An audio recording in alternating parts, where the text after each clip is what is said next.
네, 안녕하세요. 방금 소개받은 EDB 코리아 이현일입니다. 다시 한번 인사드리겠습니다.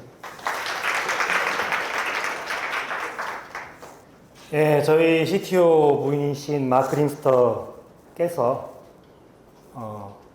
영어 기밀을 오픈하셨네요. 포스트그레스 16 버전이 어떤 게 추가될 건지를 갖다가 7월 달에 먼저 말씀 주셔가지고, 원래 제품은 커뮤니티 버전이 보통 11월 말쯤에 릴리즈가 되거든요. 그러면은 EDB 엔터프라이즈 버전은 한 2, 3개월 후 저희가 후속 작업을 좀 하고 버그나 이런 것들을 많이 해결하고 해서 내년 한 1월이나 2월에 출시가 될 걸로 예상을 합니다. 계속 진화하고 있는 제품이라는 걸 다시 한번 반증하는 것 같고요. 제가 맡은 요 한 20분 정도 시간은 제품 얘기보다는 과연 국내 오픈소스 DBMS는 어디까지 와 있고, 그리고 고객이 느끼는 가치는 어떤 건가. 저희가 국내에서 저 같은 경우는 EDB 비즈니스를 한 15년을 했어요. 힘들고 추운 시절을 이겨내고 지금까지 왔는데요. 이제 본격적으로 개화가 되는 시기인 것 같아서 개인적으로 상당히 감개무량합니다. 먼저 오픈소스 소프트웨어 국내 동향 살펴보면, 나이파에서 2019년도, 25년도 기간의 연평균 13%가 성장이 될 거다라고 발표를 했죠. 지금 여기에 보시는 숫자인 2025년도에 4,867억은 소프트웨어 서브스크립션 또는 라이센스에 해당하는 비용입니다. 사실 4,867억이 이 소프트웨어, 상용 소프트웨어랑 비교하면 그렇게 많은 숫자는 아니에요. 오라클이 1년에 라이센스로 벌어들이는 금액이 4천억보다는 더 많을 테니까요. 그런데 저희는 기술 지원 서비스 모델을 통해서 발생시킬 수 있는 오픈소스 소프트웨어 측면에서 봤을 때의 4,867억이라는 숫자는 거의 한 곱하기 10배 정도를 하는 게 맞다라고 보통 저희 얘기를 하는데요. 몇 조 정도 되는 가치와 고객이 그 정도 비용을 절감할 수 있는 효과를 거둘 수 있다라고 생각합니다. 앞선 세션에서 오픈소스 데이터베이스를 도입하게 되면 절감할 수 있는 비용이 대략 80%라고 말씀 주셨거든요. 그러면 4,867억을 역으로 계산하면 상용 DBMS 또는 상용 소프트웨어를 도입했을 때 지불해야 되는 비용은 대략 2조 정도 나오겠죠. 그 정도의 시장 부분을, 비용 부분을 최소화시킬 수 있고 최적화시킬 수 있는 게 이제 오픈소스다라고 말씀드릴 수 있을 것 같습니다. 국내 오픈소스 소프트웨어를 활용하고 있는 고객들을 저희가 나이파에서 분석을 또 했는데요. 2020년도, 21년도 2개년에 걸쳐서 분석을 했는데, 우측에 보시는 부분적으로 오픈소스를 활용하는 비율, 그리고 전사적으로 활용하는 비율을 보게 되면 부분적으로 활용하는 비율은 오히려 줄고 전사적으로 활용하는 비율이 2배 이상 성장을 했다는 거죠. 그래서 전체 부분적 활용과 전사 활용을 다 합치면 국내 기업의 대략 61.5%가 이미 오픈소스 도입을 활발하게 하고 계시고요. 그 다음에 저항이나 이런 부분들이 적다라는 거죠. 그런데 이 활용률의 대부분은 사실 리눅스가 차지하는 비율이 큰 것 같아요. 리눅스 또는 아파치, 앞에 말씀드렸던 웹서버 또는 와스까지도, 제이버스와 같은 와스까지도 이제 데이터베이스 쪽으로 확산을 하기 위해서 많은 업체들이 노력을 하고 있는데요. 여전히 데이터베이스는 부분적인 활용 측면에 머무르는 것 같아요. 전사적으로 활용하기에는 좀 시간이 필요한 것 같습니다. 여러 가지 이유가 있겠죠. 기존에 가지고 계신 데이터베이스에 대한 난리지를 버려야 될까라는 그런 두려움. 그리고 기존에 쓰시던 상용 데이터베이스만큼 성능이나 보안이나 기능들을 제공할 수 있을까라에 대한 그런 막연한 걱정들, 이런 부분들이 이제 부분적 활용에 그치는 상황이 몰고 가고 있는데요. 저희가 이제 시각을 돌려서 그럼 해외에서는 과연 오픈소스 데이터베이스를 어느 정도까지 쓰고 있냐 한번 서베이를 하고 보시면은요 많이 놀라실 거예요. 가까운 동남아 특히나 뭐 싱가포르, 인도네시아, 말레이시아 같은 경우에는 이미 은행도 DBS 은행이나 ANZ 은행 같은 경우도 계정기 업무에 이미 오픈소스 데이터베이스 도입을 활발하게 하고 있다는 거죠. 물론 데이터베이스 단독이 아니라 계정계 솔루션과 함께 계정계 솔루션에 인베디드 시켜서 탑재시켜서 하나의 패키지로 딜리버리해서 운용하고 있는 사례들이 나오고 있다는 거죠. 제가 주목할 만한 부분인 것 같습니다. 국내도 조만간에 그런 사례가 나오기를 기대하고 가능할 걸로 보고 있고요. 그래서 이런 오픈소스 소프트웨어를 도입하는 국내 고객분들을 만났을 때 그분들이 공통적으로 생각하는 가치는 첫 번째 비용이죠. 상용 소프트웨어의 80%를 세이브할 수 있다고 하는데 왜 도입 안 하겠습니까? 비용은 세이브가 되는데 그럼 제품의 성능이나 기능은 어떤가요? 불과 3, 4년 전만 해도 그런 성능, 기능, 안정성 측면에서는 퀘스천 마크를 가져갈 수밖에 없는 상황이었는데 지금 2023년도에 와서는 오픈소스 소프트웨어들, 데이터베이스까지도 말씀드렸던 그런 성능이나 기능 부분들에 대한 물음표는 더 이상 필요 없다는 거죠. 그만큼 기술 성숙도와 안정성이 많이 향상이 됐고요. 상용과 거의 버금가는 수준까지 올랐다는 거죠. 그리고 그러므로 해서 타임 투 마켓이 가능하죠. 경쟁업체가 뭔가 애플리케이션을 만들고 서비스를 만들어서 런칭을 하는데 우리는 이거 기획해서 라이선스 도입해서 하는데 세월이 오래 걸리죠. 하지만 오픈소스 소프트웨어들은 이미 저비용에 디시전 메이킹이 빠르게 할 수 있는 그런 구조를 가지고 있기 때문에 타임 투 마켓이 가능하다는 거죠. 그래서 저희 대표적인 유통사인 한 그 G사에서는요, 뭐 다양한 서비스를 만들 때 오픈소스 기반으로 아예 플랫폼 만드시고요. 거기서 그냥 애플리케이션만 개발해서 빨리빨리 런칭해가지고 어나운스를 하시죠. 크게 혜택을 보신 것 같아요. 그다음 세 번째가 배포 유연성이죠. 클라우드는 이제 거스를 수 없는 대세인데 그런 그 클라우드에 어떻게 효율적으로 디플로이 될 수 있게끔 하느냐. 그럼 환경의 배포 유연성 또는 그게 컨테이너든 또는 뭐 마켓플레이스든 RDS 형태든 DBS 형태든 그런 부분까지도 오픈소스는 이미 준비가 돼 있다. 그래서 이 세 가지 가치를 통해서 고객은 뭐 기업 환경 변화에 민첩하게 대응할 수 있고 상용 그런 소프트웨어 벤더들의 종속성도 해결할 수 있고 그리고 내부 엔지니어의 기술 내재화도 가능하고 결국에는 회사가 지속적으로 미래를 보고 새로운 기술을 적극 수용해가지고 다른 경쟁 업체보다 앞서 나가는 게 중요한 거 아니겠습니까? 그런 미래지향적인 전산 환경을 구축할 수 있고 업무 환경 구축할 수 있다. 이런 부분들이 이제 오픈소스 소프트웨어의 가치인 것 같아요. 그러면 이 중에 이제 데이터베이스 쪽은 조금 이제 드릴다운해서 볼 수 있을 것 같은데요. 이게 글로벌하게 워낙 데이터베이스가 상용 오픈소스가 많다 보니까 그들의 시장 점유율을 비교 분석하는 사이트나 자료는 많지가 않아요. 저희 이제 고객분들이 많이 요청하세요. 시장 점유율 자료 좀 주세요. 근데 드릴 수가 없는 게 없어서 못 드리는 거거든요. 그래서 저희가 지금과 같은 시대에는 그 데이터를 저희가 추측하기 위해서 많이 쓰는 게 이제 이런 추세.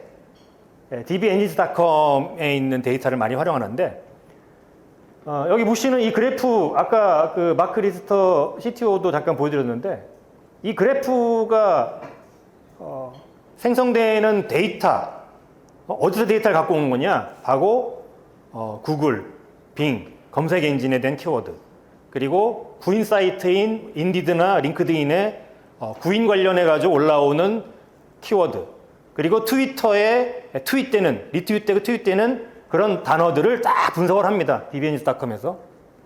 그래서 거기에 랭킹을 매겨가지고 그 조회수에 따른 랭킹을 매겨서 나온 그 그래프예요. 이 그래프가. 그러다 보니 2021년도부터는 상용 데이터베이스보다는 오픈 소스 데이터베이스 관련된 말씀드려도 죄송합니다. 그런 조회나 키워드 이런 부분들이 더 많이 발생하다라는 거죠. 그리고 발생되는 추세가 일시적인 거냐? 그렇지 않고 2021년도부터 계속 유지되는 거죠. 그리고 그 검색되는 그 키워드를 횟수를 분석했을 때 포스트에스큐엘이 4위로 랭킹이 되어 있고요. 특징은 그거죠. 오라클과 마이스큐엘은 뭐 한 몸이고 MS는 나름대로의 OS 특성이 있으니까 다 치고 뭐 윈도우즈든 리눅스든 또는 뭐 커뮤니티 측면에서는 OS에 관계없이 올라갈 수 있는 범용적인 데이터베이스로는 현재 압도적으로 포스트에스큐엘이 선호되고 있다라는 거죠.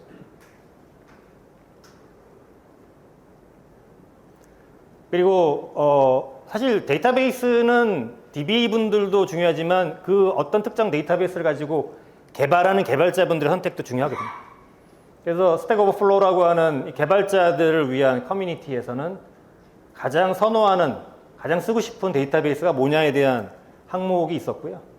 거기에 가장 선호하는 데이터베이스가 포스트그레스큐엘이죠. 그리고 레디스, 몽고디비 이렇게 순으로 돼 있다.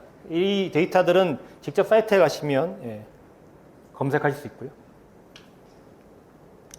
그래서 이러한 뭐 개발자들의 선호도, 뭐 검색 엔진에서 찾는 주로 키워드 이런 것들을 다 분석을 했는데, 그러면 국내는 어떠냐? 국내. 왼쪽에 보시는 그래프가 국내 산업별 DBM에서 특히 오픈소스 데이터베이스를 도입하는 정도입니다. 정도. 말씀드린 것처럼 이커머스는 이미 많은 부분 오픈소스 데이터베이스가 도입돼 있어요. 이제는 뭐 굳이 정말 핵심이 되는 그런 업무 이외에는 다 오픈소스로 프로젝트를 하고 계시고요. 그래서 뭐 모바일 앱이라든가 포스, 채널 전 영역에서 쓰고 계시고요. 제조는 의외로 상당 부분 많은 그 영역에서, 업무 영역에서 OSS DB가 도입되어 있는데요. 대표적으로 뭐 PLM, 스마트 팩토리, MES에도 이미 오픈소스 데이터베이스가 들어가 있다는 거죠. 그리고 이 MES 기반 그 솔루션들을 만들어서 이거를 해외 공장에도 구축하는 사례들이 늘어나고 있습니다.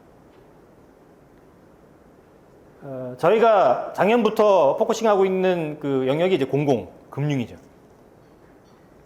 공공은 가장 큰 특징이 이제 이 클라우드로 공공기관 업무들을 전환하는 사업이 작년부터 활발하게 이루어지기 시작하면서 저희도 관심을 갖고 비즈니스를 하고 있는데 경쟁이 치열하죠. 그리고 이제 작년 말부터 저희가 본격적으로 시장에 패러다임을 좀 바꿀 수 있는 그 위치의 패러다임을 바꿀 수 있는 데가 이제 금융이라고 생각합니다. 그래서 올 상반기에는 저희가 주목할 만한 금융 쪽 레퍼런스를 만들었고요. 그건 아마 저희가 기사로 조만간 오픈할 것 같습니다. 그래서 금융은 여전히 보안 로그 채널 정복의 일부 업무. 저희가 가야 되는 부분이 기간계약 계정기 업무지 않습니까?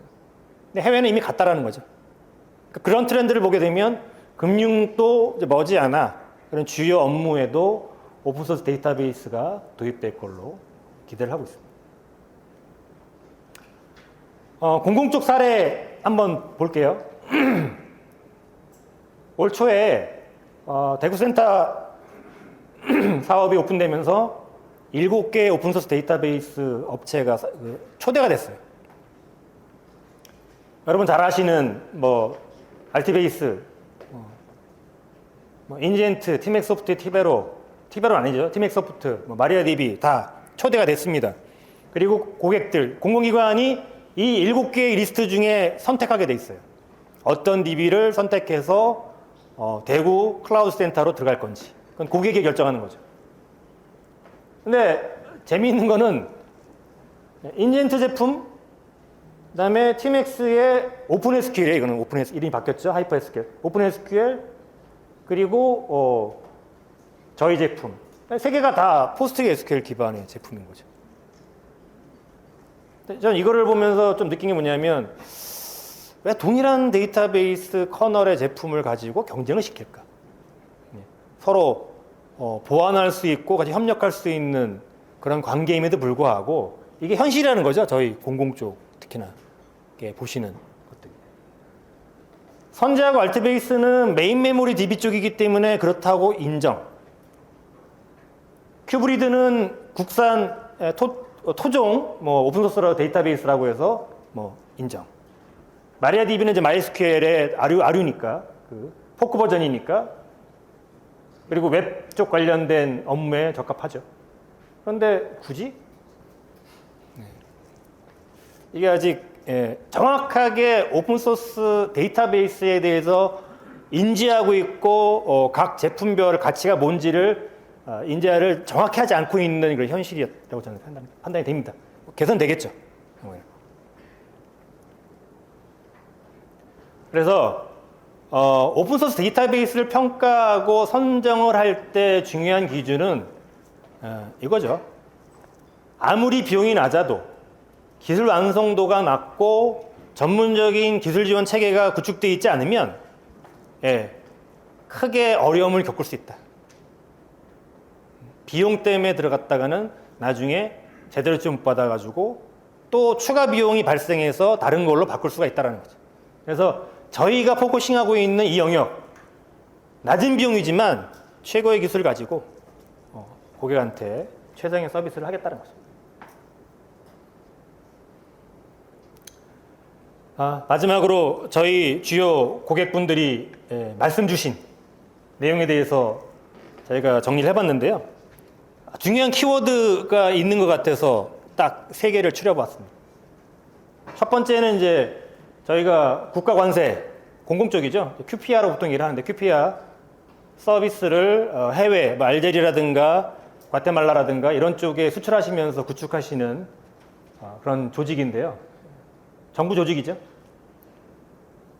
이분들이 원래 오라클로 설계해 있던 부분들을 EDB 제품으로 선정을 하셨는데요.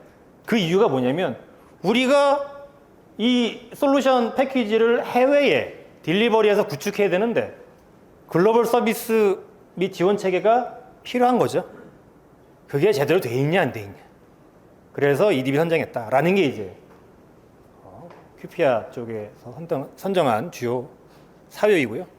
두 번째는 카카오뱅크죠. 카카오뱅크는 어차피 카카오뱅크의 모든 업무는 x86의 리눅스 기반의 가능한 한 오픈소스 기반으로 다 구성이 돼 있는데 계정계 빼고 그 이유가 뭐겠습니까? 기업 총소유 비용을 최대한 절감시킬 수 있는 그런 아키텍처, 그런 설계를 지향하신 거죠. 거기에 대폭 절감을 시켰다는 거죠. EDB가 특히 데이터베이스 부분은 그게 이제 카카오뱅크에 선정하신 가장 중요한 이유인 것 같아요.